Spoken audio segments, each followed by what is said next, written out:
você está entrando na área de transferência da Gigahertz, esse é o 456º, 456 episódio do podcast, patrocinado pela ExpressVPN e apoiado, como sempre, pelos nossos queridíssimos mais detensos em gigahertz.fm/apoio. Pessoal que recebe a edição sem edição, escuta a gente falar aqui sobre nossas fuçadas na ring light nova aí do macOS 26.2, o que a Apple tá fazendo certo, errado, os tropeços de anúncios de produtos, não só dela, do StreamYard também, que me tirou do sério hoje de manhã. Eu sou o Marcos Mendes e tenho, claro, assim como toda semana por aqui, o Coque e o Rambo. Tudo bem com vocês? Excelente. Tudo bem. Boa. A gente tem, sabe o que, de volta nessa semana? Amigos do DT. Temos dois diferentes. Nossas pirâmides do bem seguem firmes e fortes. O Ricardo mandou pra gente o convite do Sora. Obrigado ao Ricardo por ter mandado. E o Alex Palombo mandou pra gente o convite do beta do Raycast para Windows. Mandou 3 convites que também vão estar aqui na descrição. E ele fez uma coisa inédita. A gente sempre pediu, ninguém fez. Ele fez. Mandou as impressões dele sobre como é que tem sido usar. O que ele tá achando? Expectativa, realidade, né? E quem quiser, deixa eu só, antes que eu me esqueça, vocês comentaram no Lamundo também, recentemente, né? Do Raycast, o Rambo e o Boom, o link vai estar aqui na descrição. Mas o que o Alex falou? Ele falou o seguinte: eu tava um pouco cético de instalar, porque eu só uso Windows no PC do trabalho, então não ia poder ter risco de bugar alguma coisa por aqui, mas criei coragem e coloquei ele, e o Comet também, o navegador agêntico da Perplexity, né? E o Comet eu já larguei de lado e voltei pro Chrome. Confesso que eu tô usando pouco o Raycast, me habituei, uma coisa parecida que tem no PowerToys da Microsoft. Ele falou que esse, inclusive, é o melhor app que a Microsoft já fez, que é tipo o Raycast nativo antes do Raycast, né? Que é o, pra quem não sabe o que ele é uma barra de pesquisa, barra launcher, barra faz pequenas automações e conversões. Ele complementa muito a sua barra de pesquisa nativa do sistema. Tinha só para macOS, lançaram um app que não faz nada pro iOS faz uns meses, então faz uns bons 3, 4 meses também. Não sei, o Coca pode me corrigir sobre tempo, porque meu tempo é sempre bugado. Lançando esse beta aí pra Windows. E na semana passada, o Content falou sobre os hábitos e preferências também pra dormir. O Givago falou que ele dorme de lado só. Às vezes com a mão debaixo do travesseiro, coberto com um edredom ou aquelas mantas no calor. Se tiver ar-condicionado gelado, melhor. Ele diz: quem me dera dormir bem. Às vezes durmo assistindo algo, porém tem o sono meio quebrado, então acorda algumas vezes de madrugada. Tem gente que é assim, né? Só consegue dormir com barulho, aí liga na TV, alguma coisa, pra ficar fazendo barulho. Eu sou absolutamente incapaz de dormir se estiver passando pode estar passando TV Senado às 4:30 da manhã. Eu não consigo dormir. Eu acabo prestando atenção mesmo sem ser a intenção. Não dá. A Lari consegue dormir de TV ligada. Entre ela ligar a TV e botar o controle no sofá, ela já dormiu. É incrível. Pra mim, não funciona, cara. Não dá, é muito engraçado. E nessa semana foi curioso. No sábado, de sábado pra domingo, eu tava absolutamente exausto. A gente saiu pra jantar, a gente chegou aqui em casa, eram, sei lá, umas 8:30, 9 da noite, eu fui pro quarto, a Lari falou: ué? Falei: eu acho que eu vou dormir. Eu deitei, eu dormi. Imediatamente, eu fui... Vai ter um meio nessa história, mas eu fui acordar, de verdade, 14 horas depois. Foi o maior sono que eu tirei, assim, em anos. Nossa. Mas é muito tempo que eu não dormia tanto assim. E foi engraçado porque eu dormia às 8:30, 9, né? Aí umas 6, 7 horas depois, meu corpo falou: beleza, ele já dormiu às 7 horas de sempre, eu vou acordar. Era umas 3 da manhã.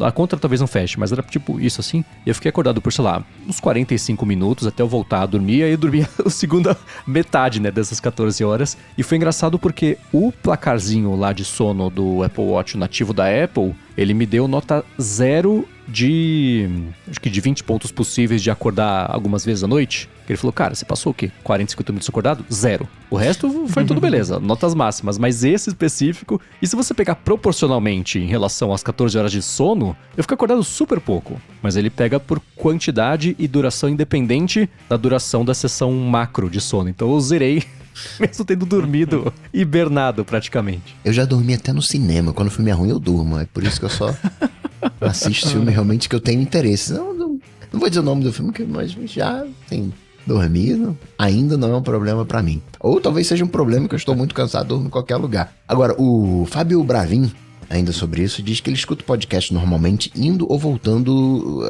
do trabalho, no coletivo. trabalho anda bastante duro e acaba sendo uma forma de descompressão. Ele escuta a edição sem edição, ele não sabe se ficou no episódio editado, mas ele queria agradecer ao Content e a nós que proporcionam alguns momentos contentes de leveza e até de risadas a partir dessa questão, né, sobre o hábito de se cobrir para dormir. Parece uma besteira, mas são as pérolas do cotidiano que ajudam a torná-lo mais leve, né? E aí ele agradece. Eu adoro esse tipo de papo. Teve um episódio de algum programa que o Syracuse participou, ou que ele sempre faz, agora eu não sei, que era sobre, tipo, hábitos que as pessoas têm em casa, que só percebem que ou aquele hábito é incomum, ou que as outras pessoas têm um hábito que todo mundo tem, menos a sua família tinha, então pra você aquilo é incomum, e aí descobre que, tipo, caramba, que loucura. Tem várias coisinhas assim, né? Inclusive, quando a gente passou a morar junto aqui, descobrimos alguns desses. E não tô falando de apertar a pasta de dente no meio, é outras coisas. Esses ajustes são exatamente isso. Você não sabe como é que são as outras famílias, como é que as outras pessoas existem, né? A gente tá acostumado do jeito que é em casa e pra gente esse é o normal, né? Tem uma coisa que me aterroriza a respeito disso, que é assim, do tipo, é uma brincadeirinha, mas na verdade, assim, sabe quando você era criança e a casa de todos os seus amigos tinha um cheiro estranho, menos a sua? O que você acha que isso significa, né? Que a sua também tem. Mas você não sente, não percebe, né? E é esse tipo de coisa. A gente tá tão acostumado com a nossa referência que nem fala, não tenho sotaque. Os outros estados todos têm sotaque, o meu é o neutro. É será? Sempre assim. Mesma coisa. Essa manta com peso, ela nunca tinha caído no meu radar. Achei interessante, fiquei curioso pra dormir com uma manta. Não sei se eu vou me adaptar, mas a ideia parece boa, né? Assim, um pezinho, né? Uma coisa, fiquei curioso de testar, né? O Bravin tem razão aí, né? São pérolas do cotidiano. Recomendo.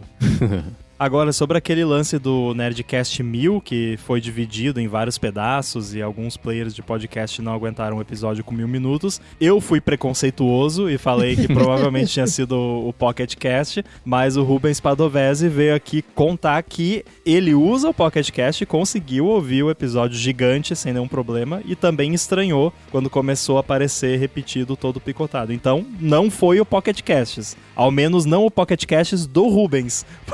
Né?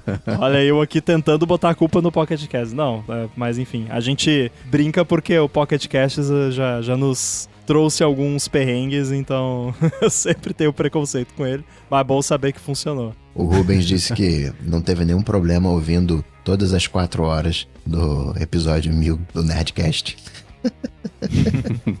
E Mendes, na semana passada teve a história do iPhone 13, o Ricardo agradeceu, né, por você representar a trupe do iPhone 13. E sim, existe uma trupe do iPhone 13. O Alexandre Freitas falou que também agradece a você, Mendes, por manter o iPhone 13 Pro. Não porque ele invista em Apple, mas quando a mulher dele diz que quer trocar de iPhone, ele diz, cara, o cara trabalha no Mac Magazine, 95 Mac, tem um 13 Pro, significa que é bom ainda, então obrigado por nos representar. E também o Domiciliano Firmino diz, também sou do time iPhone 13 Pro, Marcos é o embaixador, é o melhor iPhone de todos os tempos. Unidos do 13 Pro. Unidos da mão fechada. É, também, né?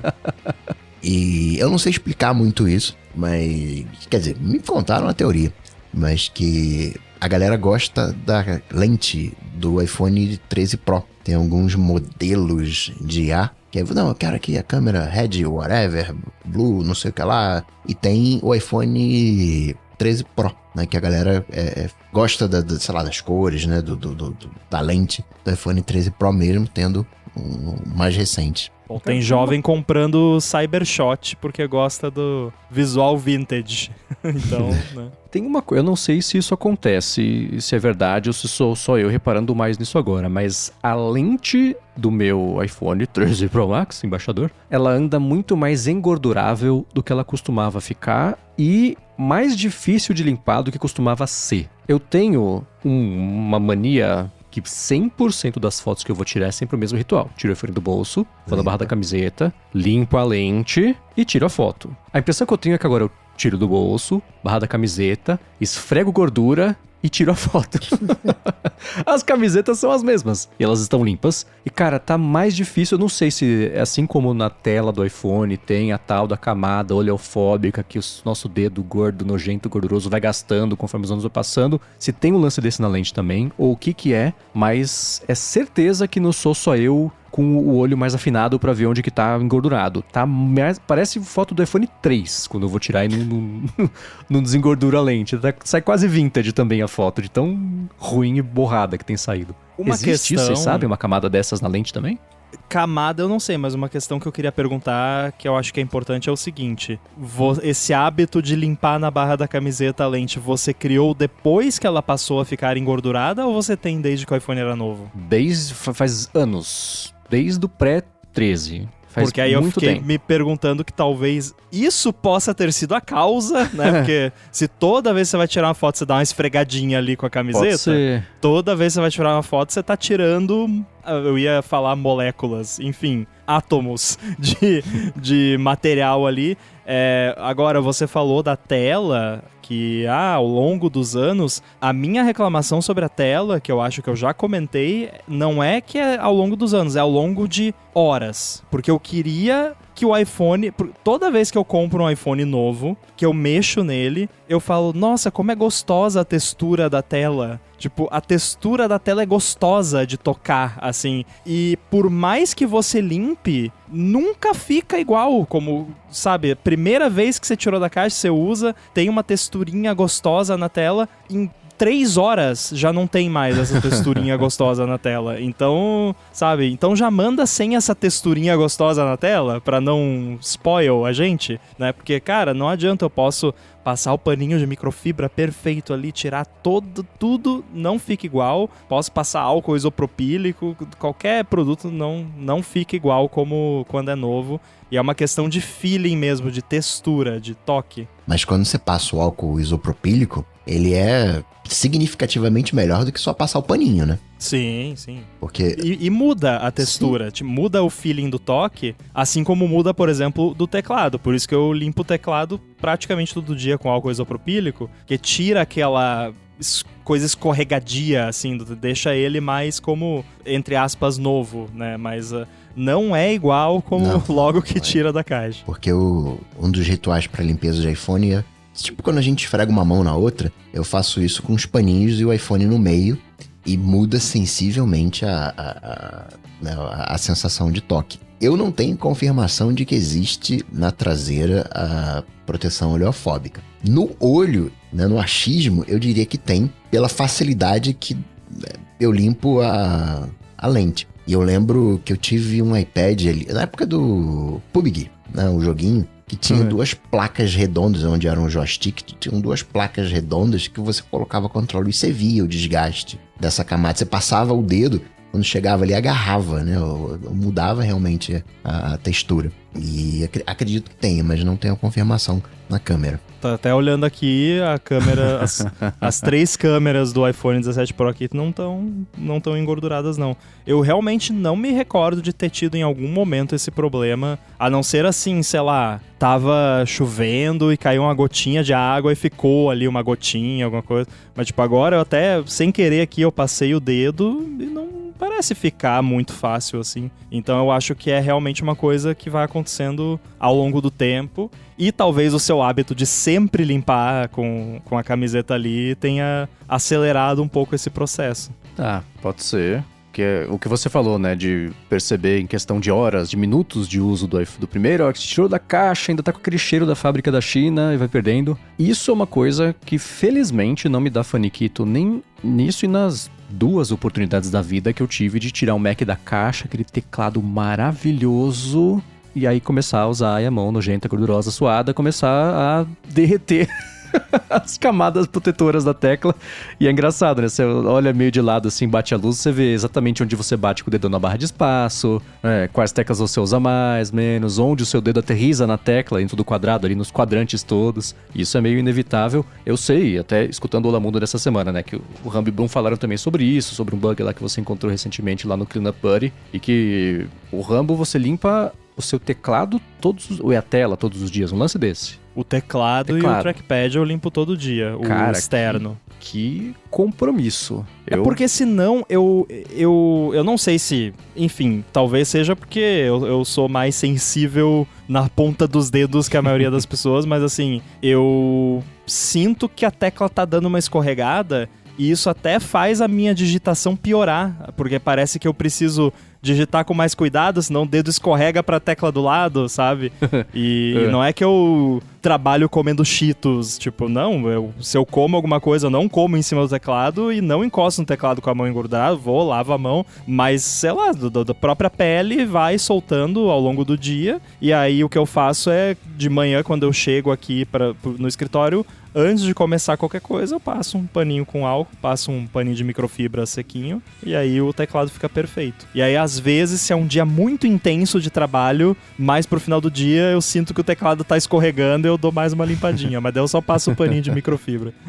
O teclado, quando eu olho eu falo, não dá. Eu limpo, não sei dizer a frequência, é quando passa do meu threshold de que precisa. E o que cagueta que o teclado precisa de uma limpeza é a tela, porque é sempre assim, né? Você fecha a tela, às vezes, sei lá, boto na bolsa que eu tenho lá da Nordveg, vou pra São Paulo, volto. A hora que eu abro, dá pra ver direitinho as teclas todas assim na tela. E pra limpar isso dá um trabalho do diabo, não é fácil de tirar. Precisa de umas 3 demãos de paninho de microfibra com um sprayzinho lá, esses de limpar a tela mesmo. E você põe o primeiro e fica pior ainda, fala, nossa, cara, o que eu fui fazer? Devia ter deixado quieto. Aí você foi o segundo, ele começa a vencer, deixa secar, passa o terceiro, aí vai. Aí fica só aquela outra gotícula de quem passa o dia inteiro falando no microfone, no computador, que fica mesmo, né? Mas o teclado, eu devia ter mais esse hábito de limpar mesmo, porque fica meio triste.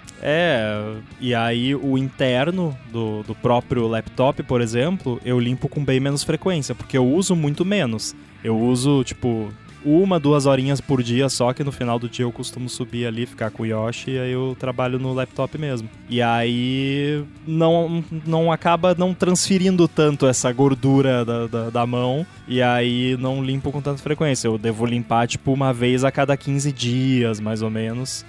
E aí também, por eu limpar, embora não todo dia, mas com uma certa frequência, não acaba tendo esse problema de transferir ali, fica, né, um carimbo do teclado na tela, que eu já vi acontecer isso. E se você não cuidar, fica permanente. Sim, não sai mais. Esse é o meu medo.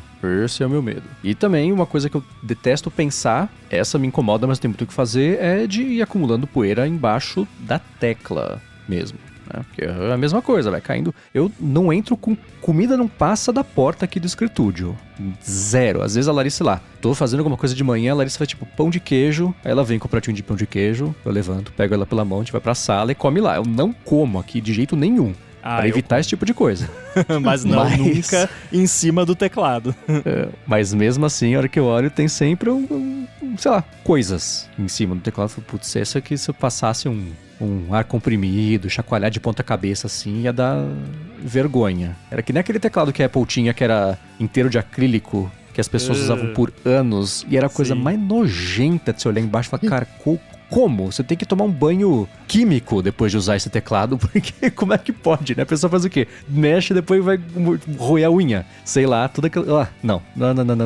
Me incomoda mais não ver do que ver, aí eu vejo, me incomoda mais também, não sei, mas isso me dá um faniquito de pensar. Aí a gente pode aproveitar o bate-bola, jogo rápido aqui, o Giovanni perguntou como a gente faz a limpeza, se usa algum produto. Bom, já falei, é o álcool isopropílico no teclado. Na tela eu não passo nada de produto, é só paninho de microfibra mesmo, mas existem alguns produtos específicos para tela, embora eu particularmente prefiro não arriscar nada na tela. Se tivesse alguma sujeira muito impossível de tirar na tela, talvez eu usasse um pano levemente umedecido com água só, mas eu não tenho coragem de botar nada muito químico assim na tela, porque, sei lá, dá um medinho. Eu limpo o teclado, o trackpad e o apoio do trackpad no MacBook. Na lateral passo ali também. Claro. Eu limpo todo o top case. Isso, todo top. Fecho. O mesmo álcool isopropílico também que eu passo. Passo em cima, passo embaixo. Limpeza dentro, fora, tudo que é cantinho, limpo. Só as portas, realmente, que, sei lá, uma vez a cada 6 meses, que eu vou com um pincel, Ar alguma comprimido. coisa assim. Mas não, assim, rotineiramente, álcool isopropílico em toda a carcaça, em tudo que é visível. E dica que eu já dei aqui, inclusive, sprayzinho de ar comprimido. Você compra aí, Mercado Livre, enfim, qualquer lugar. Eu sempre tenho um estoque aqui porque é maravilhoso pra limpar teclado. Ou tá aquela sujeirinha de bolso na porta do iPhone e o cabo não tá entrando, não tá carregando o iPhone. Sprayzinho ali, pronto, rapidinho, resolve. O que eu tenho aqui é um da Geonave, que é o tipo, Geonave limpa telas. Aí diz de novo, né? Screen Solution, limpador de uso geral. Fala 30 vezes o que é, né? Composição, extrato de... O que é? Tô precisando de óculos, meu Deus. Eucalipto. Extrato de levedura, mistura de um bando de elemento químico. Ok, não fala nada sobre álcool isopropílico. Eu tenho um outro aqui que eu não sei de onde veio, que também é um Cleaning Solution. Esse já tá no finalzinho, eu gastei bastante dele. E o que eu uso pra limpar de paninho é um paninho super legal, que eu acho que foi meu irmão que me deu. Que ele é ele tem 2 lados. Vai ser impossível eu explicar aqui só pra quem não tá vendo. Se eu achar o link disso, eu coloco na descrição. Imagina um quadrado que tem um bolsinho. E se você virar esse bolsinho ao contrário, ele vira inteiro ao contrário e a textura de dentro tá pra fora, de fora tá pra dentro. São 2 texturas diferentes. E aí uma é um paninho reversível. reversível. Ok, obrigado. E uma é mais áspera do que a outra. Áspera não, acho que áspera não é a palavra. Uma é mais molenga do que a outra. É um bom jeito de definir assim. E aí é ótimo pra limpar a tela, porque um é pra borrar, o outro é pra limpar, sabe? A gordura que tá em cima. Mas é sempre um processo mais demorado do que eu lembrava da última vez. Porque é isso, né? Tem que passar de novo, depois mais uma vez. Mas fica bom. E importante, não é pegar o paninho, dobrar em 4 e passar na tela, whatever. Você pega o paninho, dobra em 4, junta as 4 pontas pra fazer uma trouxinha. Pra virar tipo uma cabeça de alho, assim, sei lá, um estalinho. Pra não ficar aquelas quinas, que às vezes você tem uma costura batendo na tela, alguma coisa. Tem que ficar só pano em contato com o dispositivo. E aí a última do Giovanni, que é meio que relacionada, se a gente desliga o Mac. Não. Só reinicio quando tem atualização. Não. Eu sei lá, o que acontece quando vocês fazem a disputa de quem vai estar mais com maior uptime e etc.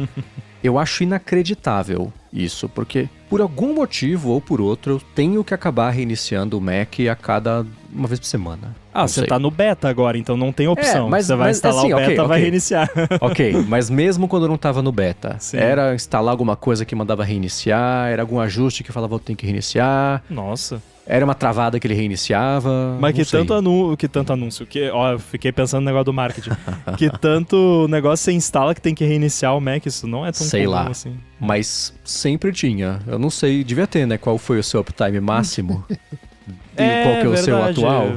Será que tem isso em algum lugar? Não sei, mas eu tava olhando agora aqui de curioso. O meu Mac principal, M2 Max, que ainda tá no Sequoia, tá com 9 dias de uptime. Acho que a última vez que eu reiniciei foi atualização. E o meu Mac Mini aqui, servidor, tá com 52 dias. O último reboot foi quando teve uma queda de energia, provavelmente. Bom, o meu uptime deve estar de quê? De 2 horas e meia, porque eu instalei o beta que saiu hoje, né? Mas antes disso ele tava com o quê?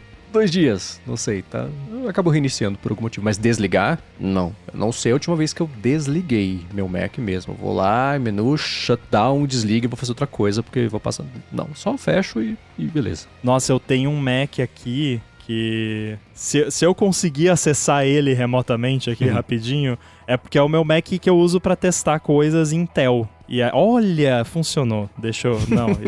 Eu preciso ver o uptime dele aqui, que eu fiquei bem curioso agora. Vamos lá, terminal, você consegue.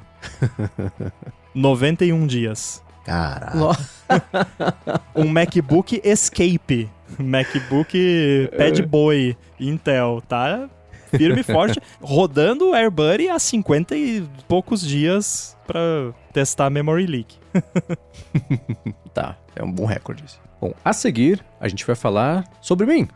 Não exatamente sobre mim, mas fazer um update sobre como é que tem sido lá o dia a dia e etc, as adaptações, se ainda estou adaptando ou não, né? Lá no Night 5 Mac, mas antes de falar sobre isso, eu vou agradecer a ExpressVPN que está mais uma vez patrocinando o ADT e que segue oferecendo um mês de graça para você experimentar o serviço e depois 3 meses de bônus se você assinar o plano anual em em expressvpn.com/ADT. E para fazer o quê? Para proteger os seus dados, para proteger a sua conexão. Se você usa Wi-Fi que você não conhece, não dá para saber quais dados estão sendo coletados, por que eles estão sendo coletados, para onde eles vão, né? Então, quais dados são esses? Qual que é o seu dispositivo, os dados trafegados, para onde você está trafegando as coisas assim, o site que você acessa, a versão do seu aparelho, para isso tudo ir construindo um perfil sobre quem é você, para depois te vender ou propaganda direcionada, ou vai saber o que acontece com esses dados, né? Mas você protege tudo isso com a ExpressVPN, você roteia os seus dados pelos canos impenetráveis que nem ela sabe nada do que está acontecendo, tudo criptografado.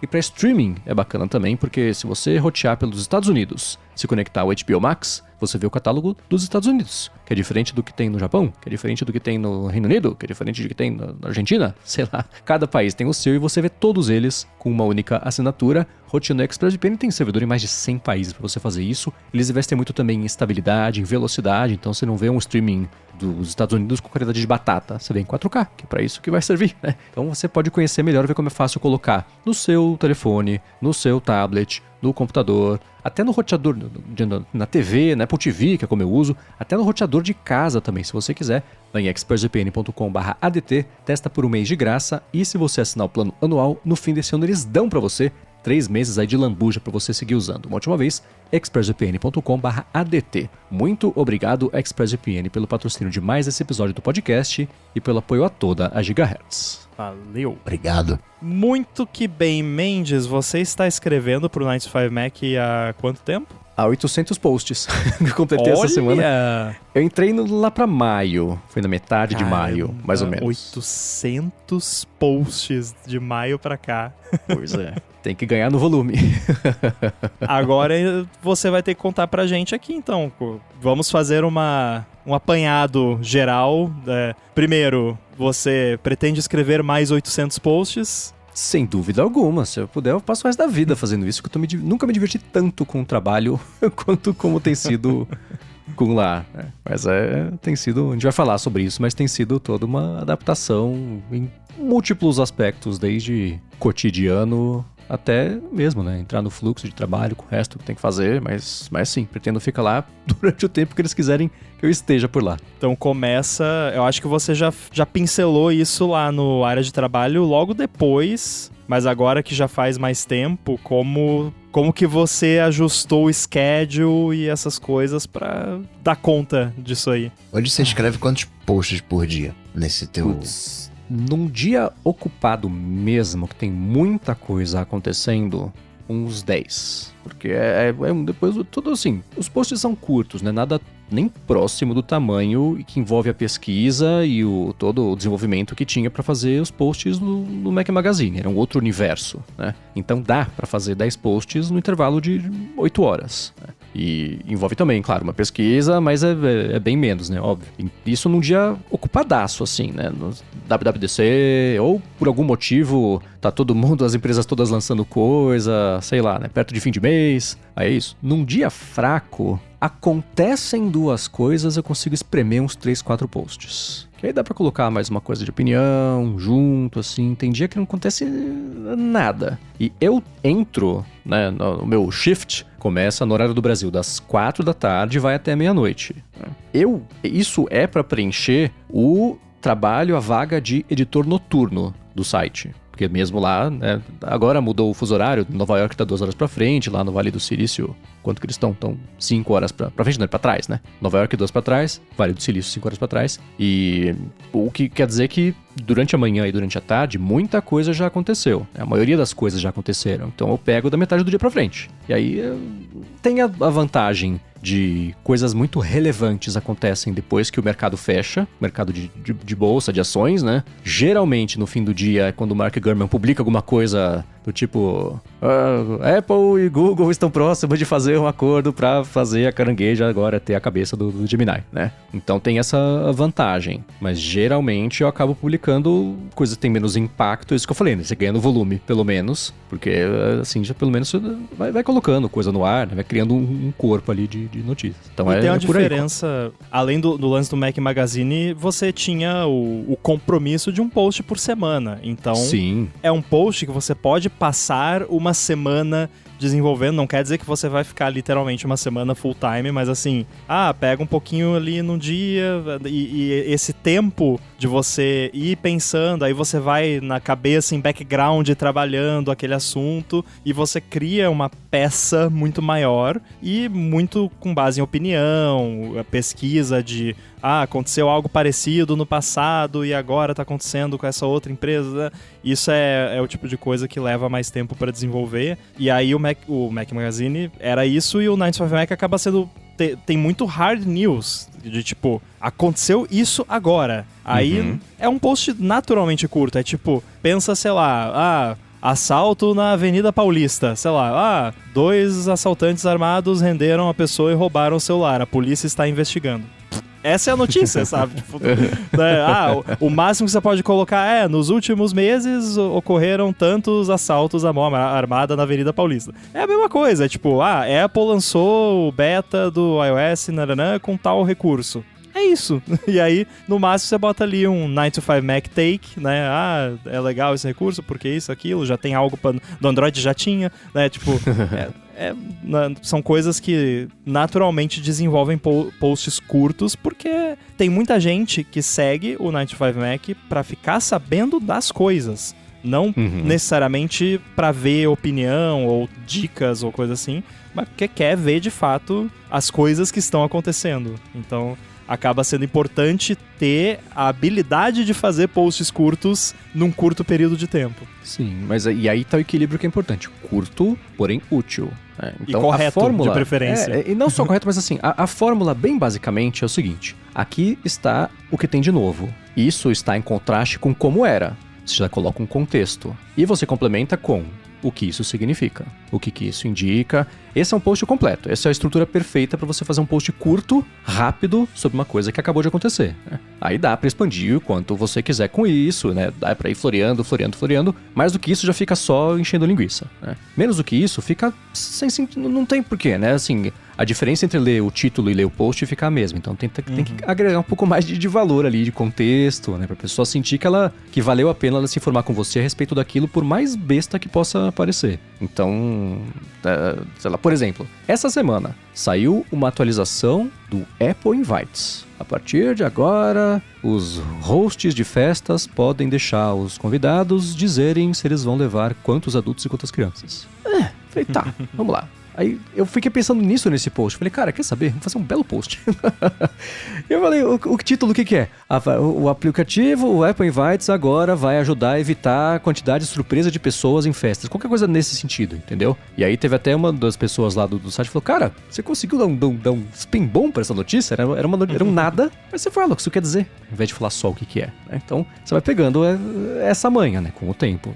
Não tem jeito. E isso faz parte do que é o ajuste também, né? Que mesmo assim, no Mac Magazine, eu sempre escrevi muito bem inglês, sempre ouvi muito bem inglês, sempre falei muito bem inglês, nunca foi um problema. Mas tem uma diferença gigantesca entre fazer isso pra você, na sua vida, e fazer isso rápido, certo, etc, para um público que existe em inglês. E com alcance que é óbvio que acaba sendo maior do que você escrever em português, né? Quem lê aqui no Brasil lê em português e inglês. Quem lê nos Estados Unidos não vai ler nada em português, né? Então, isso faz muita diferença. Então, fica evidente rápido como muda esse escopo, e tem todo esse desafio de aí sim, né? Na hora que o bicho pega, sai uma notícia que é realmente importante, tipo essa que eu falei do Mark Gurman essa semana passada, sei lá, quando foi. Me ajuda aí, quando foi.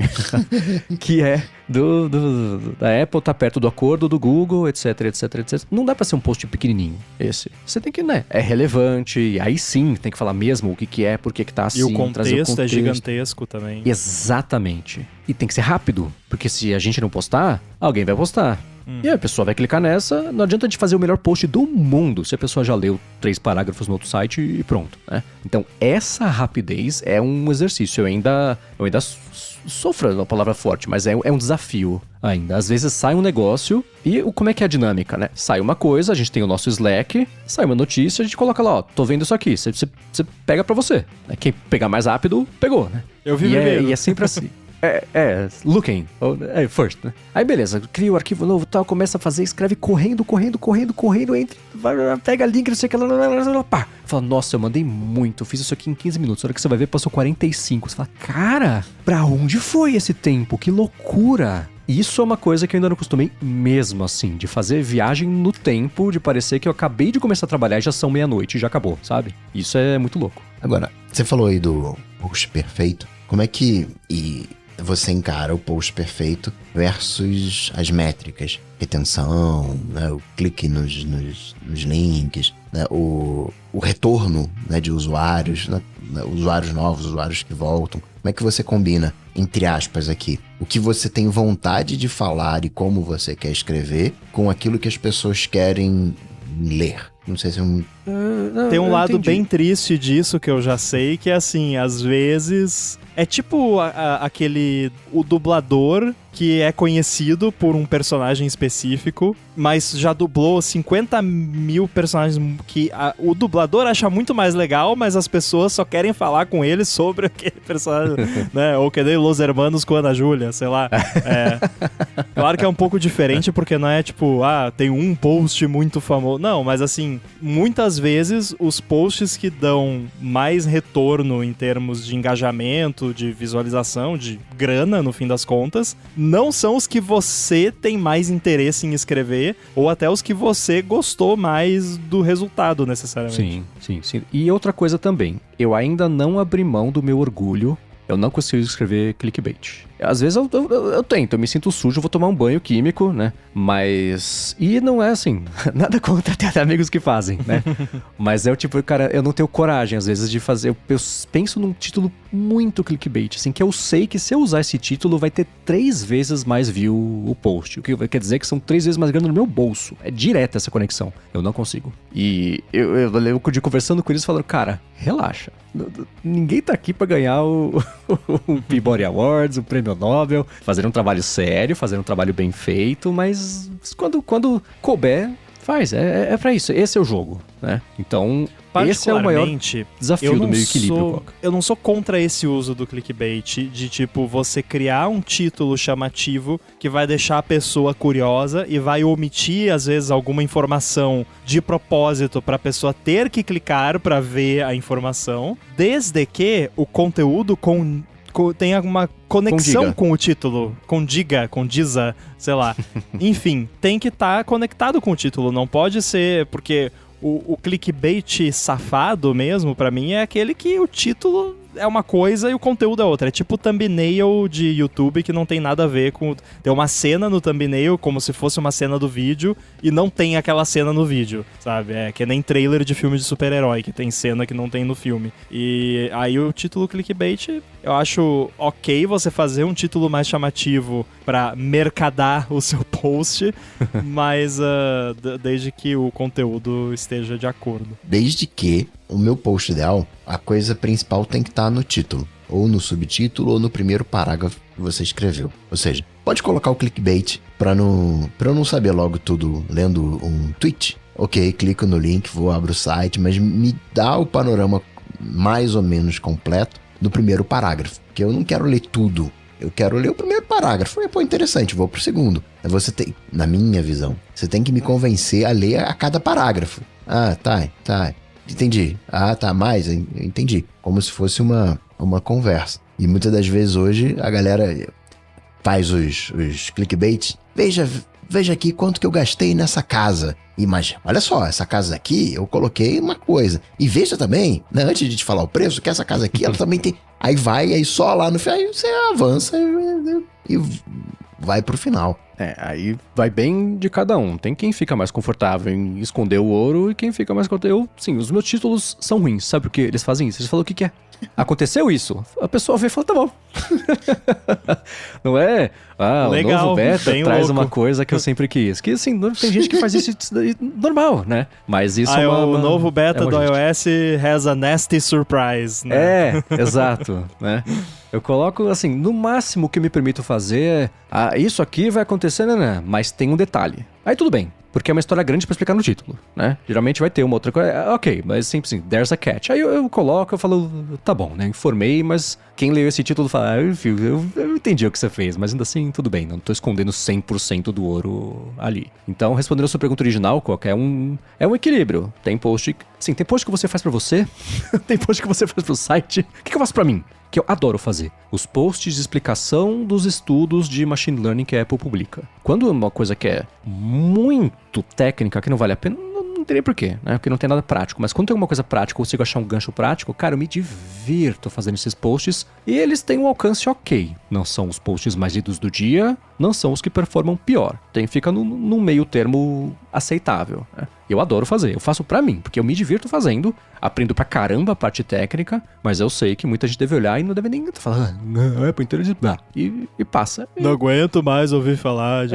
sim. Mas okay. é curioso porque é um nicho pouco explorado e mesmo não sendo o que mais dá retorno, eu acho que é algo que vale a pena continuar explorando, porque pode até acabar virando fonte para outras publicações. Eu consigo imaginar, por exemplo, alguém que deve ler esses posts e deve adorar eles é o Vitich, por exemplo, que se liga bastante em coisas de IA e provavelmente ele não tem a paciência de fazer toda a pesquisa que você faz, porque não é tanto o lance dele, e aí você mastiga ali pra ele e pra N outras pessoas que se interessam, mas não querem lá ler um paper de 50 páginas pra tentar entender o negócio. Sim, teve um post que eu fiz que foi um assunto grande lá no Accidental Tech Podcast, que era de umas IAs da Apple, que era específico pra fazer interface. Uma IA que entendia o que era você codar, fazer um bom código para uma boa interface e essas coisas. Eu achei engraçado, né, que eu fiz um post essa semana explicando, ou semana passada, não sei, explicando como é que deve funcionar por baixo do capô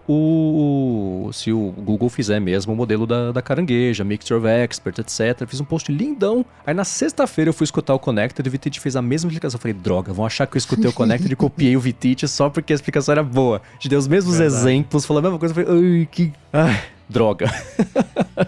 Eu comecei a escrever na quarta, continuei na quinta e publiquei só na sexta. Eu falei, putz, vacilei. Agora, Mendes, você levantou uma bola, eu vou ter que cortar. Já que você adora tanto falar de IA, como é que a IA entra nesse teu fluxo 9 to 5 Mac? Boa pergunta. Me ajuda muito pra desenrolar frases que eu quero passar uma ideia, eu não sei se é o melhor jeito, eu coloco e falo, tá complicado isso aqui, me ajuda a simplificar? Eu jogo no GPT, ele fala, você tem aqui uma opção de fazer isso, uma opção de fazer isso. Eu não faço, tá aqui, olha o que a Bloomberg falou, escreve pra mim. Isso não, mas pelo amor de Deus, né? Mas digo, se nem clique... revisar alguma coisa, revisa esse texto, verifica esses links, né? Onde você encaixa a IA, não de uma maneira pejorativa, não tô aqui propondo... Entendi. IA faz pra mim, não isso, mas... IA, escrevi isso aqui, o que você me diz? O que pode melhorar? Esses links estão certos, né? Que magia você conseguiu fazer com a IA? Duas coisas. A primeira, na verdade, todo mundo que escreve lá pro site tem acesso ao Grammarly, que é uma ferramentinha que checa por erros de digitação, faz sugestões gramaticais também, sugestões de vocabulário, ela é super poderosa, super bacana. Não entra exatamente em IA, mas agora eles colocaram em IA, mas é ferramentas assistivas de texto. No fim das contas, a IA como ferramenta faz a mesma coisa, né? Então, isso é... E o bom do Grammarly é que você instala ele como um plugin do Mac, em qualquer campo de texto ele ativa. Você pode desativar se você quiser em alguns. Então eu só vivo no Ulysses. Eu só consigo escrever no Ulysses. Se esse aplicativo sumir, eu não sei o que eu vou fazer na minha vida. Então eu escrevo por lá, tem lá direito. Então sim, eu escrevo o texto, beleza, fica um tooltipzinho, termino de escrever, eu clico lá no Grammarly, aí ele tem, isso aqui, troca essa palavra, isso aqui tem um sinônimo que é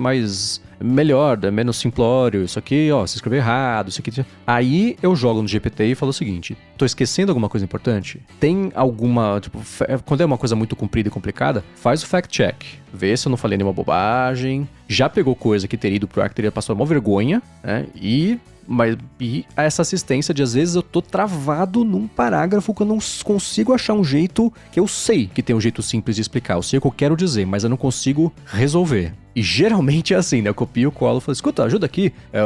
Esse parágrafo tá tentando fazer muita coisa, né? Que tal quebrar em dois e falar isso aqui? Eu falo, putz, perfeito. Eu pego, jogo lá, faço um outro ajuste de novo pra ficar no...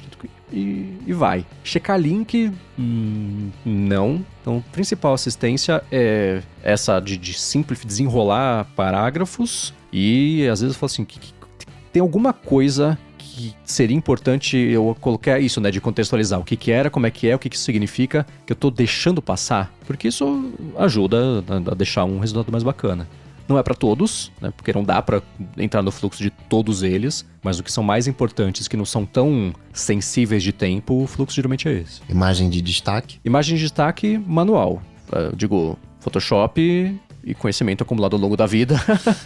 Tem um cara, a gente tem falado sobre ele às vezes, que é o Michael Bauer, que é um cara divertidíssimo, ele é bem tiozão, ele é veterano do exército americano, e ele é gente boa mesmo, assim, e ele é um designer talentosíssimo. Ele manda muito bem, ele faz tudo bem rápido. Às vezes, sei lá, a gente no Slack fala, tô fazendo isso aqui. Dá 45 segundos, ele manda uma destaque lindona, uma imagem de destaque super bonita, assim, que ele faz ali, que você nem pediu. O cara só fez porque ele acha que vai ficar mais bacana fazer isso. Às vezes eu peço alguma coisa pra ele, mas como eu tenho esse horário descolado do resto da editoria do site, tem muita coisa que eu acabo fazendo sozinho. Mas aí eu tenho uns templates aqui que eu fui acumulando ao longo do tempo, né? Template de botar no iPhone, no iPad, esse tipo de coisa. Tem um segredo também que eu posso revelar em primeira mão aqui.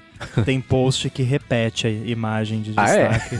Porque, enfim, post tem, sei lá, quantos mil posts, deve ter centenas de milhares de posts no 95Mac, e tem a galeria lá com centenas de milhares de imagens de destaque. Às vezes, sei lá, alguma notícia sobre HomePod. Você vai lá, procura HomePod e pega alguma imagem lá, mais antiga, que não vai ter nenhum post recente com ela, e tudo bem, né? Tem muito post que a imagem de destaque não é tão importante assim pro post. Outros você quer fazer uma coisinha mais bonitinha, mais ilustrativa. Tipo aquele do Measure lá que você postou hoje, que daí é basicamente uma imagem do app mesmo, pra já ter ali de cara já uma ideia de como é. Esse do Measure, eu tinha feito essa imagem pra botar no post, como no corpo do post, mas ficou tão bonita que eu falei, cara, quer saber? Vou pôr no título, e eu entreguei. No título eu falo o que é, a imagem já mostra, não tem por que entrar nesse post. Quem entrar vai ver um vídeo que o Rambo fez, mas tava tudo ali. Então é esse o próximo. Mas a imagem é isso, é jogar no Photoshop ou então pegar lá da galeria do site, que tem mesmo 1 bilhão de imagens. Eles se preocupam muitíssimo com direitos de uso. Então é uma coisa que eles levam muito, muito, muito a sério. Pegar só de onde puder, fazer a imagem se possível. Se for usar e precisar dar crédito, ver se é um crédito que você só precisa dar. Eles levam muito a sério isso, como tem que ser, né? Às vezes dá uma invejinha de ver sites que não levantam a sério, né? E bota foto tirada pela Get da reunião do Trump na sala oval. Fala, cara, se eles forem pra cima de você, fecha o site.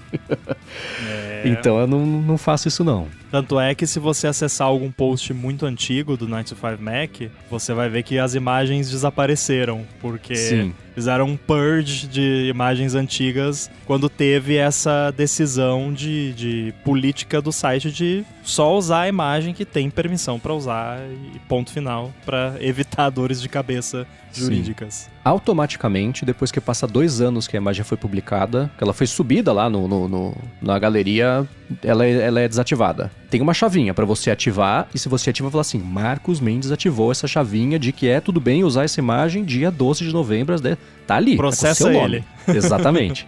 Mas eu acho que é o jeito certo, né? Agora, o Mati fez 2 perguntas aqui que, assim, essa segunda pergunta aqui a gente não vai responder.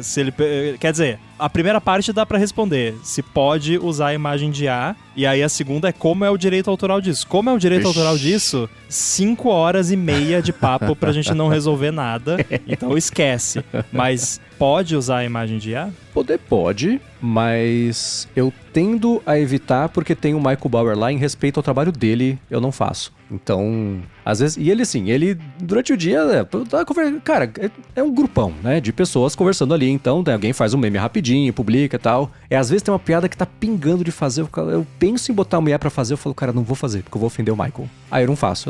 Então, é isso. Eu não sei se eu já subi no site uma imagem feita por IA. Eu acho que não. Usei ali, sei lá, o Generative Fill do Photoshop pra tirar o texto de cima de uma imagem que ia dar um trabalho tirar manualmente. Sim, mas ela não foi feita por IA. De novo, ferramenta usei com um pedaço pra ajudar, mas é muito raro, muito raro. Eu particularmente não tenho nada contra imagens de IA, tenho até amigos, né? Mas eu acho que para um site como o 9to5Mac, se fosse começar a usar muita, e principalmente imagem de destaque gerada por IA, pode passar uma impressão ruim, assim, de... Porque, se o site está gerando a imagem do post com IA, a imagem de destaque que aparece como capa do post com IA, o que mais que é IA? O post também foi escrito por IA? Aí para que eu vou ler o post? Eu leio o site porque eu quero ver as pessoas do site escrevendo, né? Então cria uma coisa assim, eu acho que para esse tipo de conteúdo não pega muito bem, a não ser em casos excepcionais como uma piadinha ou como um contexto de alguma coisa que tem a ver com IA, aí obviamente você usa, mas acho que no dia a dia assim não fica legal. É melhor você usar uma imagem mais simples feita na mão do que uma super bonitona feita por IA, pelo menos é a minha opinião. E aí o Mate perguntou também, você já falou sobre o inglês e tudo mais, se você pensa em inglês ou em português para escrever. Que a escrita é em inglês, né? Então, em inglês, pensar em português. Senão buga aí tudo. Imagina a ida e a volta do roteamento bilíngue e bidirecional, não, esquece, vai ficar tudo em português, em inglês, embromation, não. Tem que trocar o cérebro nessa hora, esquece. Até aqui, falando dos termos de trabalho aqui, teve hora que eu falei umas coisas em inglês por causa disso, né? Você pensa... É o jeito que é, senão não funciona, não. Agora você me entende. Eu te understando. Ai, meu Deus. Mas você falou o lance que você falou de usar IA como auxílio, a escrita, eu percebo muito, assim, porque quando eu escrevi, né, os posts mais recentes do meu blog já com IA boa disponível, desenrola muito melhor, porque às vezes você tá escrevendo e dá umas travadas de... é bem como você disse, eu sei exatamente o que eu quero falar, mas eu não sei como arranjar as palavras pra comunicar isso em inglês ainda por cima, porque às vezes, tipo, você escreve, mas tá esquisito isso aqui, não parece que um nativo escreveria desse jeito. E se alguém for ler, vai achar esquisito. Então você bota lá na IA e às vezes não, às vezes tudo tá certo, mas às vezes sugere ali, quem sabe você troca essa palavra, bota aqui, troca, faz 3 parágrafos, ou então bota, não é só isso, é aquilo. Cara, isso é o maior telltale que tem. Não tem jeito. Então, eu acho que acaba ajudando bastante a desenrolar mesmo, principalmente quando você está escrevendo no idioma que não é o seu nativo, para fazer essas revisõezinhas de isso aqui tá esquisito ou passa. E tem uma coisa também que, conforme o tempo tá passando, eu vejo muito eles entre eles. Fala, gente, esse título aqui tá ruim, né? Me ajuda a escrever melhor aqui. Tem 2 opções. Ou me tá faltando... Cara, é normal, não é vergonha, sabe? Não ter encontrado, ainda mais sendo de fora. Eles têm total consciência disso. O importante é estar escrito certo no site. O processo que você vai fazer para chegar até lá, né? Então, eu sou o Chance Miller, editor chefe do site, ontem, hoje, falou, gente, ajuda aqui, eu não consigo desenrolar esse título. O que eu faço aqui? Então, o normal, cara dos títulos do 9to5Mac é o Zach. Ele que é o cara do... Assim, quando ninguém mais consegue vir com algum título, ele é que vem com o título.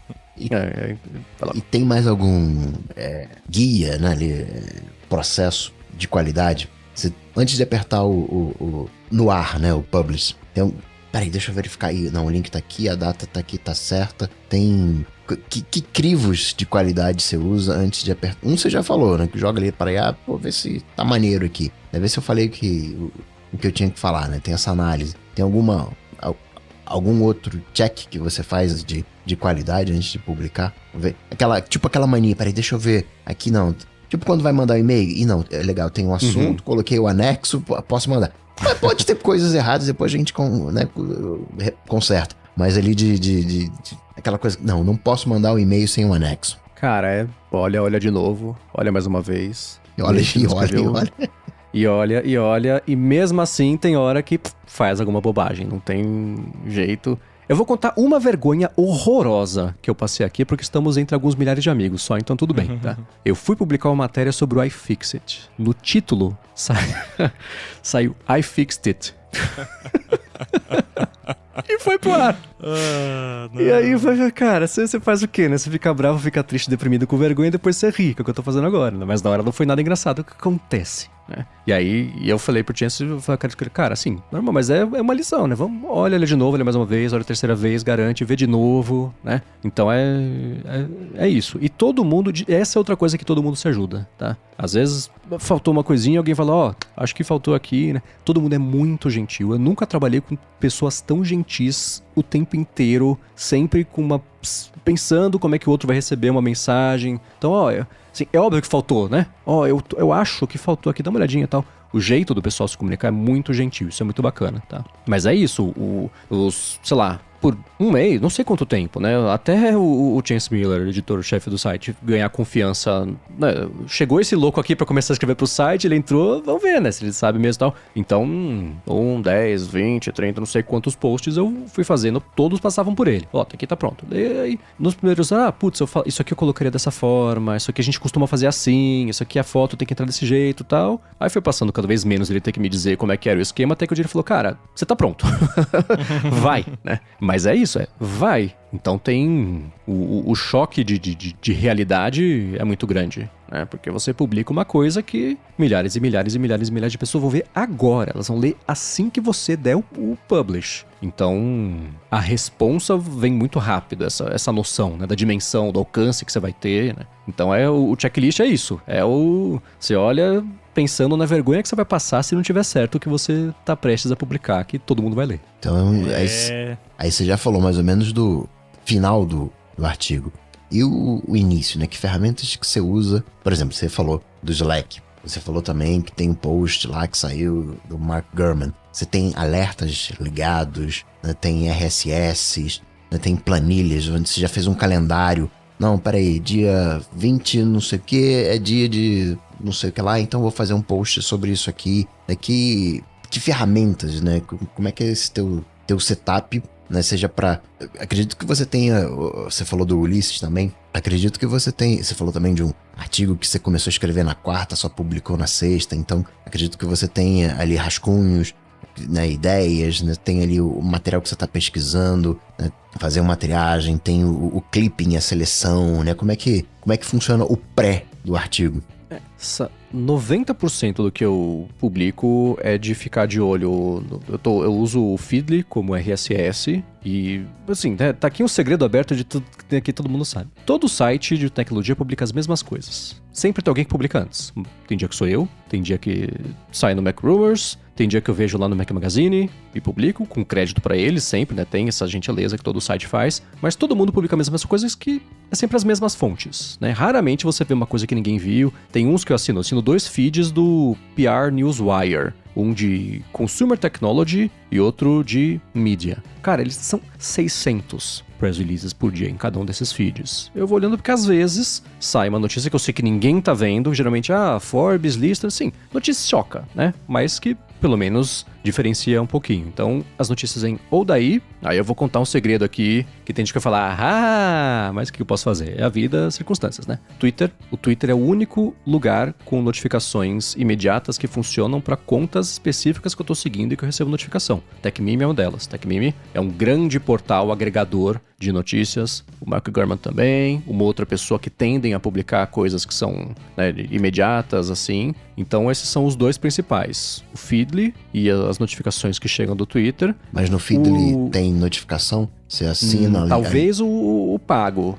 Eu passo o dia inteiro com ele aberto e atualizando, que é assim, na hora que o bicho tá pegando no dia a dia, sai uma notícia. Passo lá, meia hora escrevendo, publico, já tem mais 14. Aí eu vou lá, vejo, essa aqui é legal de publicar. Vou fazer essa. Pá, já publica e entra nesse fluxo, eu vou ver, é meia-noite, né? Então o fluxo é meio esse. Então de estrutura que eu criei, né? Tem uma coisa que eu acho muito louca. O pessoal que faz a parte da manhã, então o Ben Lovejoy, o Benjamin Mayo, que eles moram na Inglaterra, então eles estão no fuso horário que... Cara, o que eles acham de post de Weibo, dessas coisas coreanas, japonesas, a gente falou, cara, que loucura.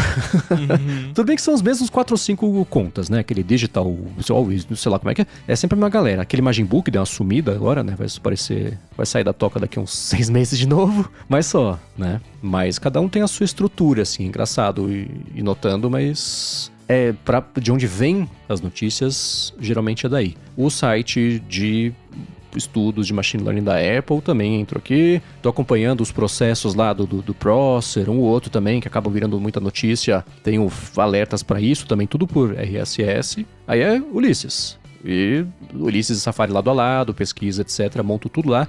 Ele aceita Markdown, o que é lindo, porque eu escrevo, estruturo ele inteirinho ali, copio e colo pro WordPress, já vai com o título, com o texto, com os links, o que é heading, subheading, os negritos e itálicos e o separator, coisa embedada. É lindo. Isso pode copiar e colar e tá lá, é a coisa mais maravilhosa que tem. E aí, lá faz um outro ajuste, né? Nesse meio do caminho teve a checagem do Grammarly, teve uma checagem de ChatGPT.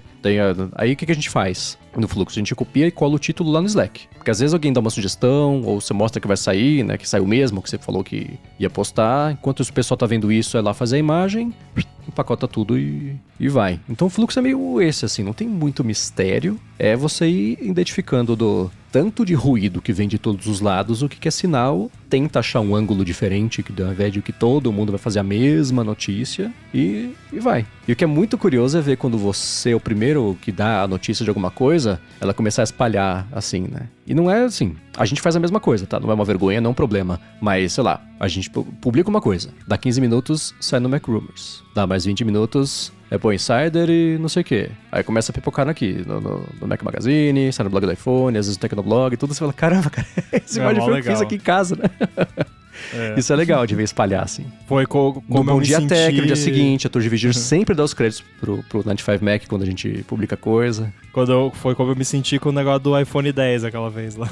Até apareceu na Fox News.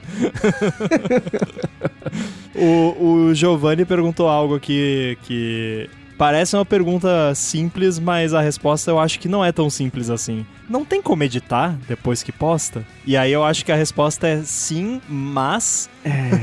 Sim, mas se a pessoa já tá com o site aberto, ela tá com o iFixit lá no título, não tem o que fazer, né?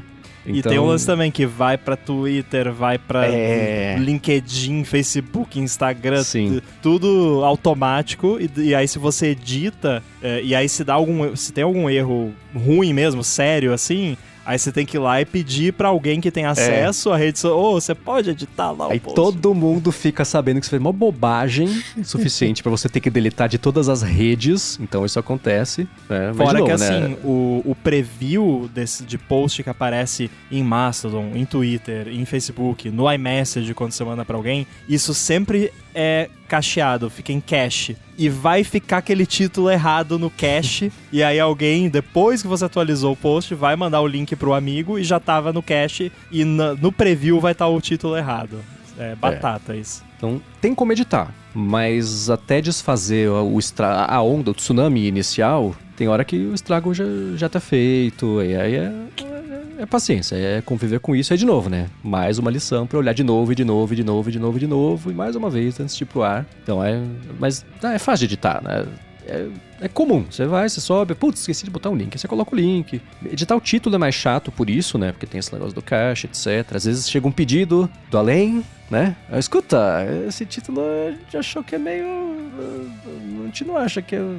Às vezes acontece, né? E tem o slug também, né? E aí o slug não muda. Que o slug é assim, as URLs no WordPress, por padrão, você coloca lá Apple lança update do Apple Invites. Aí a URL vai ser Apple-lança-update- E aí se você botou um iFixed it lá no errado, no slug vai ficar assim pra sempre, porque se você mudar vai quebrar o link do post, né? E aí teria que redirecionar, enfim, eu não sei, deve ter algum plugin de WordPress que faz isso, mas não vale o trabalho. Tem, mas dá um problema. Aconteceu esses dias isso. Que existe uma coisa que é o seguinte, saiu uma notícia faz 3 ou 4 dias. Aí saiu um update a respeito da notícia que é importante, mas que não justifica fazer uma segunda notícia a respeito disso. Faz mais sentido atualizar a notícia. Só que se você só atualizar a notícia, ninguém vai ler, porque a notícia tem 3 dias. O que você faz? Você atualiza o horário da publicação da notícia. E é como se ela fosse uma notícia nova. Aconteceu isso esses dias, quando saiu o beta público do macOS 26.2, que saiu o macOS num dia, o beta público saiu no dia seguinte, do dia depois, sei lá. Aí, como não tinha nem novidade no macOS, eu só atualizei. E aí foi do dia... tinha sido publicado no dia 6 na notícia inicial, a atualizada foi no dia 7. Deu um problema lá, que ele trocou o slug do 6 pro 7, aí ele criou um direcionamento do 7 pro 6 e ficou no loop infinito de 6 pro 7 pro 6 pro 7. E não... Aí eu fui lá, porque eu falei, escuta, blá, blá, blá, blá, blá. Aí eu falei, putz, ó, então nesse caso, quando for fazer, você troca assim, então mostrou lá o que é, mas sim. Editar é problema, é pedir pra ter dor de cabeça. A internet não foi feita pra ser editada. Essa é a conclusão a qual eu tô chegando. É coisa digital, mas não conte com isso, acho que essa é a lição. Se for um errinho ali no corpo do texto, eu acho que é o de menos. O pior mesmo é quando é um erro no título ou em qualquer metadado que é espalhado, né? Porque o conteúdo do post, a pessoa vai ler ali, beleza. Agora, o título que vai aparecer no preview lá no Twitter, em todas as redes sociais, depois que você editou, não vai atualizar, né? Aquela coisa que a gente já falou. Então, deixa os erros pro corpo do texto, garanta de preferência, que o título está correto. Se for pra errar, erre aqui. E aí o Mate perguntou aqui qual a notícia que você mais gostou de escrever, mas antes disso, não é patrocínio, tá? Não precisa pular pra frente aí. Antes disso eu quero saber, porque antes você falou, eu fiquei pensando, você falou sobre posts que você gosta de escrever e os que dão mais retorno e tal.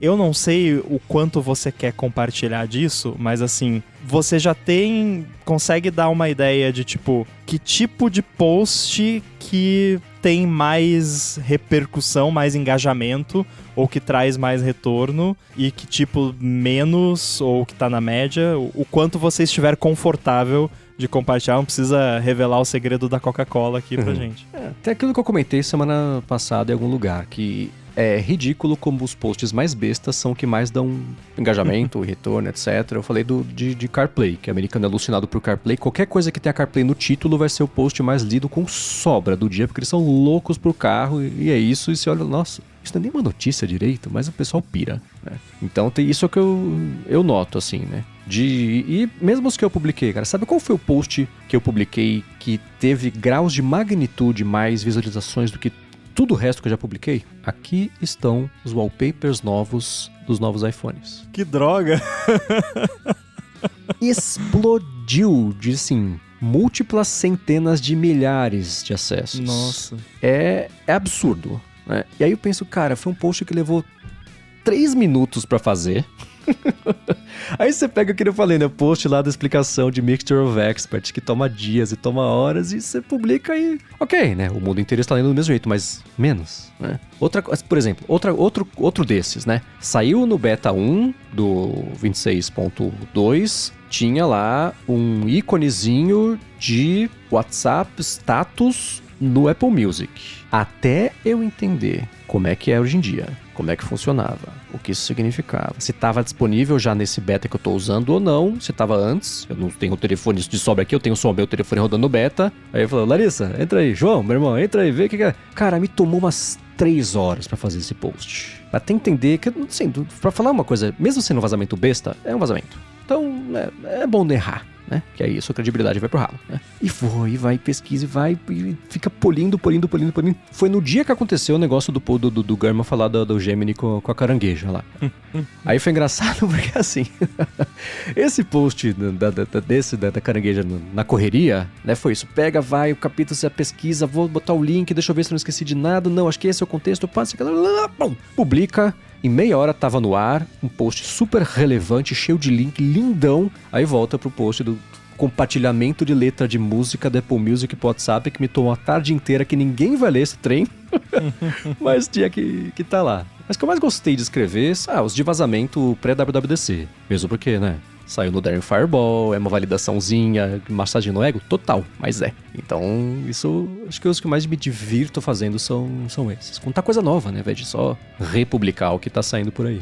É porque... E aí é por isso que a Apple não gosta de vazamentos, porque de certa forma você tá fazendo o trabalho da Apple, mas você tá fazendo do seu jeito.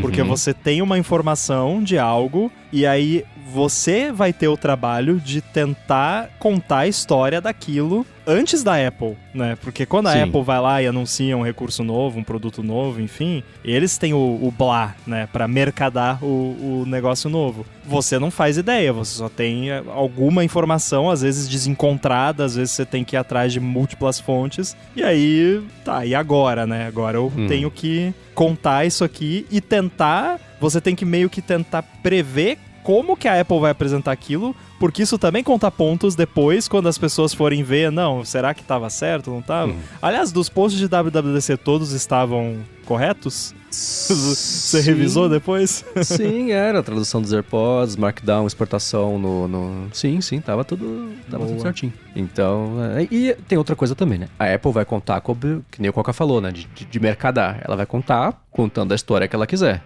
Eu e o site, nós contamos com um ponto de vista editorial. Esse é o fato. Aqui está, né? E, por exemplo, reparem, isso é coisa que assim, ninguém repara, mas é o jeito mais profissional de fazer, né? Dá uma olhadinha nos posts depois de WWDC. Editorial.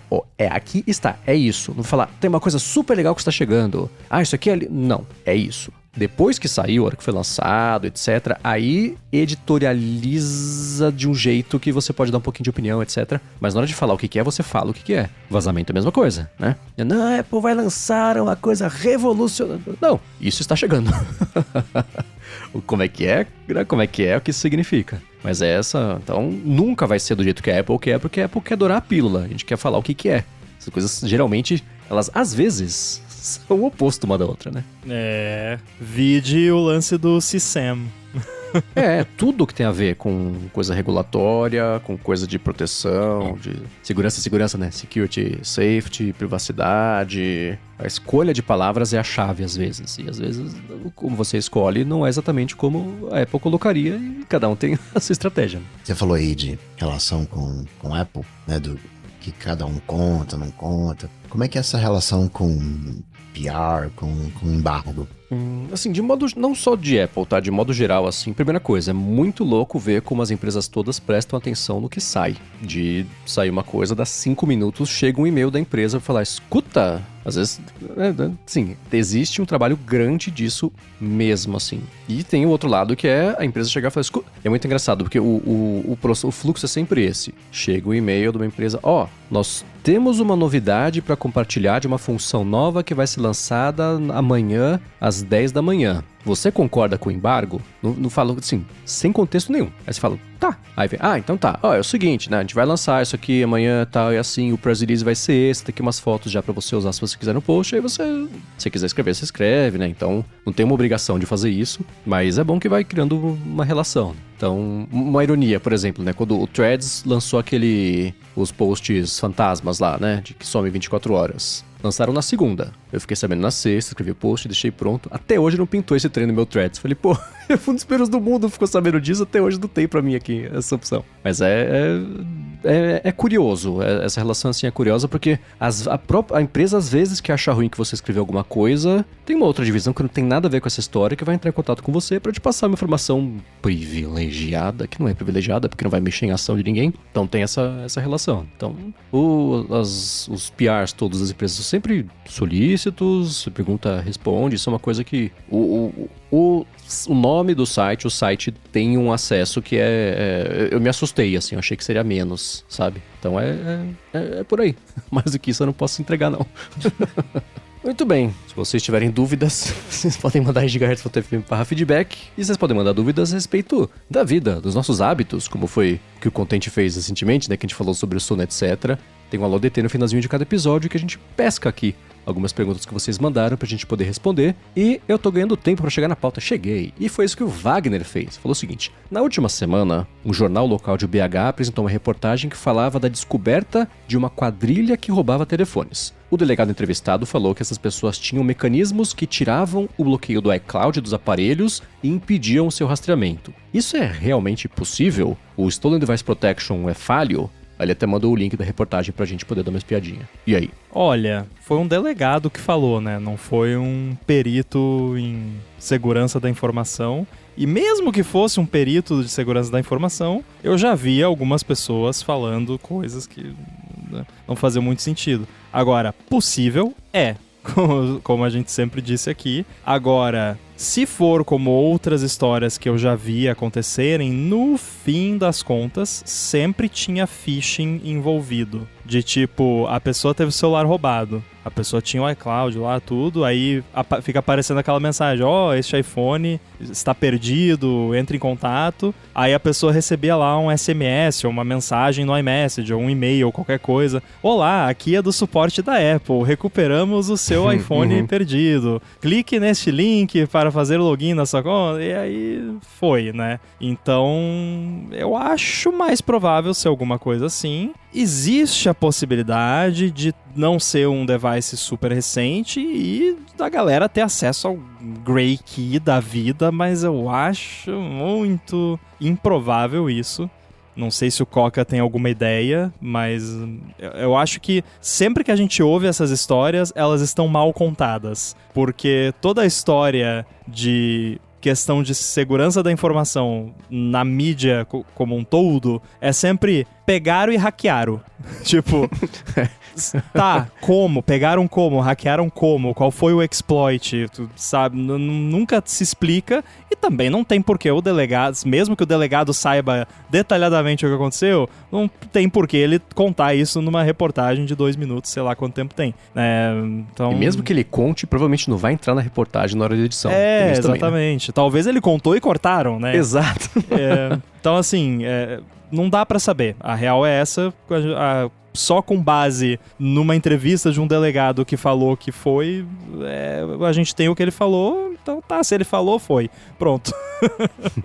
Tem as fases, né? Aqui no Rio de Janeiro, semana passada, prenderam o maior, sei lá, ladrão, receptador, sei lá, de smartphones. Prenderam quase 300 aparelhos. Na Uruguaiana, né? Todo carioca médio sabe que lá na Uruguaiana é o centro. Isso sempre me impressiona, né? O cara prendeu a polícia prendeu o cara num lugar óbvio que ele sempre fica aqui, todo mundo. Eu podia ter prendido semana passada, 6 meses atrás. Cara, e eu fico indignado com isso. Eu não sei se vocês viram umas reportagens que... Acho que foi o Fantástico que fez, com o pessoal que dá golpe de transporte no aeroporto de Guarulhos. Aí é tipo... aqui está o fulano de tal. Ele é procurado pela justiça há 6 meses. Nós encontramos ele no aeroporto de Guarulhos, dando golpe pelo qual ele está sendo...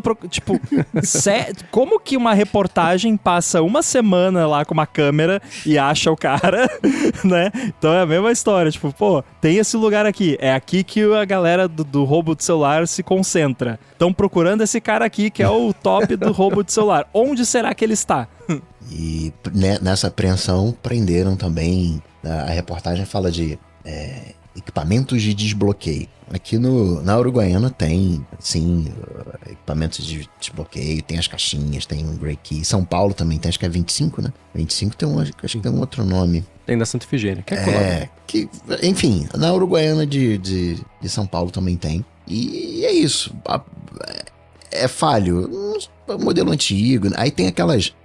se descobre uma coisa e consegue quebrar alguma coisa lá do aparelho de 2019, né? Não necessariamente, não é que o Stolen Device Protection é falho do iPhone 17 Pro, mas eventualmente, se descobrirem, isso é atualizado e passa para todo mundo para trás. Então, por exemplo, na justiça, né, um aparelho está lá travado e aí não conseguem fazer nada porque não conseguem o acesso. Aí passa-se 2 anos aquele processo ali, aí o cara vai ser julgado, né, processado, sei lá, numa outra instância, outra whatever da vida. Aí eles levam as provas, né, preciso do telefone, o telefone tá lá, aí migram. E aí se passaram 2 anos, de repente nesses 2 anos se consegue alguma coisa que não estava disponível. Então tem muita coisa que ela é retroativa. A gente pensa muito que isso é uma coisa estática. E não, descobriu-se uma falha, aquela falha dali, ela vai ser corrigida dali pra frente, mas eventualmente dali pra trás está ainda a falha. Mas, entre aspas, todo carioca médio, e acredito que paulista médio sabe que nas uruguaianas da vida, sim, infelizmente não tá mais só... Tem fuzil. O carioca tem fuzil, não vai ter um equipamento de desbloqueio. tem arma militar, né? Quem já foi militar sabe que você perde um boné, fazem um escarcéu da tua vida, né? E os caras conseguem pegar fuzil, né? Então, né?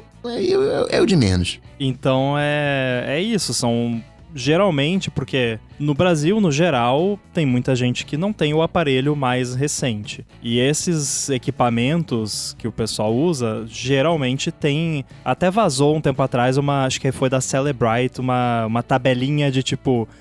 versões, modelo do aparelho, versão do sistema operacional e o que ele conseguia fazer dependendo do status do aparelho, né? Mas aí é no sentido de obter informação para investigação e tudo mais. Mas pensa, por exemplo, qualquer device que é vulnerável àquele exploit da boot ROM que era usado pro check rain, aquele jailbreak. Qualquer device que é vulnerável a isso, tipo, você dá um jeito de desbloquear. Aí vai variar, vai ter um device ali que a pessoa configurou de um jeitinho muito específico que não vão conseguir fazer o bypass mesmo tendo o exploit ali, porque tem algum detalhe que faltou. Por exemplo, a pessoa que tem lá a conta com two-factor, tudo, você pode até conseguir fazer um bypass da ativação, mas para você conseguir de fato desbloquear o aparelho para ele poder ser ativado e poder ser usado como um aparelho normal, você vai precisar do two-factor da pessoa. É impossível sem o two-factor. Mas aí o que a galera faz? Roda o exploit lá, acessa o aparelho, pega tudo que consegue pegar do aparelho. Às vezes o two-factor tá ativado no próprio aparelho, né? Ou às vezes pega lá o token lá do iCloud, faz um bater lá e aí manda uma mensagem pra pessoa: oi, aqui é do suporte da Apple, enviamos um código para recuperar o seu iPhone. E a pessoa vai lá e manda, sabe? Infelizmente, o elo mais fraco é o ser humano, no fim das contas, sempre acaba sendo. Mas sim, devices mais antigos que já têm exploits conhecidos, não é exatamente rocket science. E aí não é uma questão de, mas a Apple tem que fazer alguma coisa. Não, a Apple já fez, que foi melhorar, né? E mesmo que seja um aparelho, um hardware mais antigo, estando no software mais recente também ajuda bastante. E a Apple suporta aí devices com atualizações de segurança por um bom tempo. Muito bem, e o Attila Indalécio falou o seguinte: eu vou viajar para os Estados Unidos e vou trocar de Mac. Eu não preciso de desempenho, preciso de tela grande. Pensei em pegar o MacBook Pro M1 Pro de 16 polegadas, mas tem risco da linha M1 ficar obsoleta, não receber a função nova de Apple Intelligence, por exemplo? Olha, risco, defina risco. Assim, vai ficar obsoleto um dia. Óbvio, né? Eu acho que eu vou talvez mudar um pouco a política aqui de recomendação neste momento, porque nós estamos já em meados de novembro de 2025. Eu vou dizer aqui que eu não recomendo mais M1, porque, assim, contextos, tá? O Attila tá falando de um MacBook Pro de 16 polegadas. Não quer dizer que você que está pensando em comprar um MacBook Air M1 não deva comprar. São coisas bem diferentes. É porque o MacBook Pro de 16 polegadas M1 é uma máquina cara. E aí, se você vai investir uma grana numa máquina cara, eu acho muito arriscado você investir essa grana toda numa máquina cara M1. Então eu sugeriria pelo menos M2. Porque se o Attila quer um MacBook Pro, ele precisa de um MacBook Pro. E aí o MacBook Pro M1, daqui a pouco, daqui a um tempo, não sei, não vai ser ano que vem provavelmente, mas vai começar a ter coisa que não vai funcionar nele, recursos aos poucos, até que eventualmente ele não vai mais receber atualização de sistema, o que deve demorar um bom tempo ainda. Então, eu acho que no seu caso, Attila, eu iria de pelo menos de M2, só pra, assim, ter o máximo de longevidade possível. Eu não acho que a diferença de preço entre o M1 Pro e o M2 Pro deva ser tão grande assim. Tem uma coisa que o Attila fala, que ele não precisa de performance, ele precisa de tela. Talvez ele esteja olhando para 16 polegadas. E tem o MacBook Air de 15 polegadas. 15, 16 polegadas. Dá uma olhada para ver. Porque uma coisa é o Mendes que comprou o iPhone Pro 13 dele lá 5 anos atrás e tá super contente hoje. E, né, que é o caso de uma pessoa que comprou um M1 Pro há 5 anos atrás e tá super contente até hoje. E outra coisa é você comprar hoje isso. Porque um M1, a Apple tem mais ou menos um ciclo de 5, 7 anos, né? O corte foi 2019 com o Intel. Eu não acredito que ano que vem ela já falou que vai cortar o 2019 Intel. Esse ano ainda entra. Mas ano que vem, se ela for cortar, ela vai cortar quem? O M1? Vai cortar o M1 Pro também? Então, o M1 Pro, ele tá há 2 anos de ser cortado. Assumindo o histórico que ela... Né? Então, já tá a gente já tá no M5. Né? A gente já tá falando de uma defasagem aí de 4 a 5 anos. Se realmente não precisa de performance, se é realmente né, questão de custo, um MacBook Air tá de 13 aqui é $1.000, né? O de 15 polegadas não é muito mais do que isso, 1.200. É metade do preço de um Pro, acredito, né? De 16 polegadas. Tem muita diferença. E talvez você, falando de performance, né? Hoje um M5, ele talvez tenha aí uma performance de um M1 Pro, né? Mais ou menos ali. Então, eu não sei, eu acho que ainda que precise de tela grande, acho que 15 polegadas embora 16 seja maior, mas salvo se você não usar, sei lá, um Photoshop, e você precisa de ferramentas, né? Você precisa... O Xcode também, né? Você precisa ter aquele acesso a uma barra de ferramentas, mas se é tela grande apenas por conforto visual e não por funcionalidade, eu iria de um Air com 15 polegadas. Bom ponto.